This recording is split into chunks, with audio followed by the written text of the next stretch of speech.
on these Niners airwaves. Can you confirm that the Niners broke the Eagles? I mean, isn't that unbelievable? Yeah. Here's Crazy. a team that was 10 points up in the Super Bowl, right?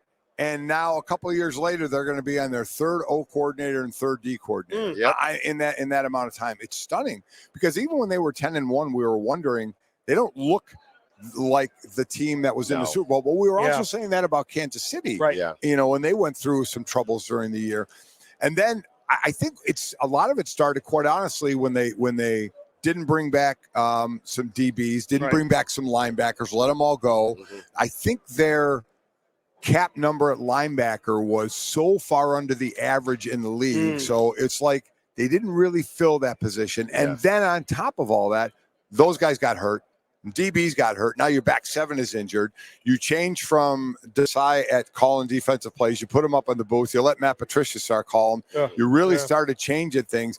And I think it kind of steamrolled on him. And we know football is a physical game, but it can get to you mentally when things aren't going well. Now you kind of end up on the sideline going, what's going to happen next? What's the next shoe to drop? So I'm still amazed that, again, they're going with new coordinators. Maybe it showed you how important Gannon and Steichen were when they were there and how much they're missed. Yeah, and on the other side of the matchup, the Niners, they kind of built their defense around their defensive line, taking one of the Eagles, Javon Hargrave, to their own side. Been huge. How much do you just love being a former defensive lineman? How much do you love that style of play or that team building? So what I like about them, if you're going to be a top team, you got to have depth on your D-line. Unlike the O-line that plays the same five, for Every 80 snap, plays, and they have to watch D linemen roll in, on fresh legs. So San Francisco can do. You get Eric Armstead back as well. I called the Green Bay game, the playoff game there, where both these playoff games didn't start out well, especially the Detroit game. And Brock was really off in that Green Bay game, just missing whether it was the ball was slippery, whether he just had an off game, whether it was, he had 19 days off because he didn't play in week 18. Whatever the reason was, they didn't play well, but were able to come back and win. And I talked to Trent Williams earlier this week, and I said, what the hell happened? I said, listen, I've been in locker rooms where it doesn't go well in the first half. I said, what went on in the locker room at halftime of Detroit? I said, was there a whole lot of, words spoken and helmets flung?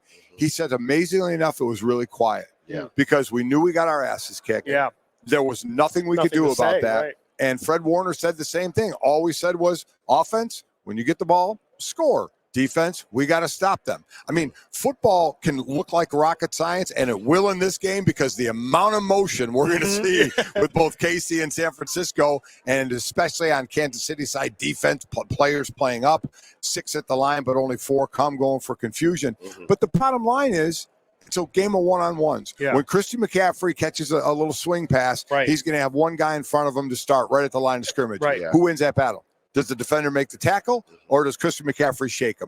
When Brandon Ayuk catches a slant or Deebo Samuel catches a slant, is he going to get tackled right away, or is he going to go for an extra 10 yards? These are the one-on-one situations that are the reason the game is won and lost. Talking to Mike Golic, host of Gojo and Golic on DraftKings Network, also sideline reporter for Westwood One. So we're going to try to ask this in a different way because you got your own show, so you're on the other side right now. Are you willing to say that Brock Purdy is a top 10 quarterback in the league right now?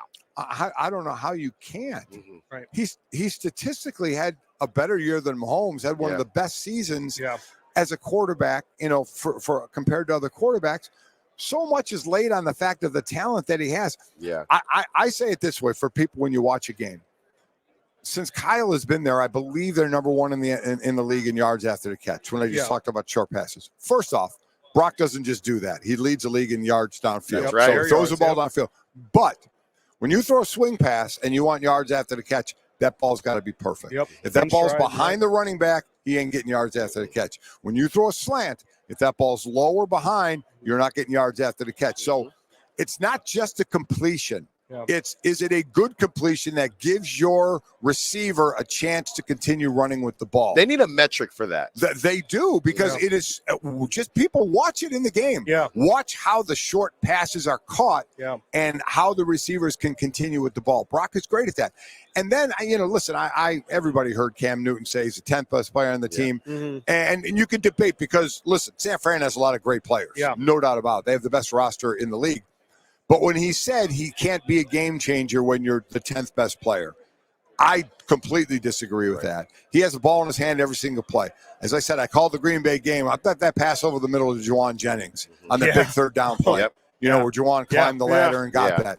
So he can make those plays. Yeah. He can put the ball where it needs to be, but he does have great receivers. But so what? There are other players, teams that have great receivers and great pieces of the puzzle as well. He's a great point guard that can dish it out. Two things: game manager and analytics are F words in football, right? Right. And they're so misunderstood, both of them. Mike, I'm curious to get your thoughts on, not that it's looked incredible, especially this season, but what's impressed you most about the post-Tyreek Hill era of this Chiefs team? Well, did they find somebody, right? You have the staple in the Hall of Famer, Travis Kelce. Yeah. Right. You struck gold, just like San Francisco struck gold with Brock Purdy. You struck gold with Isaiah Pacheco. Yeah, I mean, that dude is a mean runner. Yeah. I mean, and he's a 7th rounder, right? Yep. So you struck gold with that. You made some nice move getting some O-line. Remember Trey Smith, the right guard. Remember before he started, they brought in Kyle Long to be that guy. Yeah. And Kyle Long got hurt. Trey got the start right away and has developed into a fantastic player. And then it was like, okay, who do we get at the wide receiver position? That's where we were wondering, what are they going to do? Yeah. Rasheed Rice takes over. But remember, they led the league in drops with 33 as well. So it's and then a big plus to a guy who walks into the Hall of Fame as well, and that's Andy Reid. Andy Reid is one of the great coaches we've seen in this league. Yeah, talking to Mike Golic and somebody trying to get over the hump that Andy Reid had in Philly. Yeah. That Super Bowl victory, Kyle Shanahan. Do you think Kyle Shanahan gets it done? We need your Super Bowl pick on Sunday. Who wins? I can't pick because I'm calling the game. Okay. So There you go. I got to be professional No, in doing that. Yep. But I will say, I think the most pressure is on Kyle and John Lynch. Yeah. Because they have put together the best roster. They especially John, you're living off the stain of you took Trey Lance and gave up assets for him, and that blew up in your face. So when you miss on a quarterback, it hurts. But made up for it, obviously, with Brock Purdy and has the best roster, but you got to get the payoff.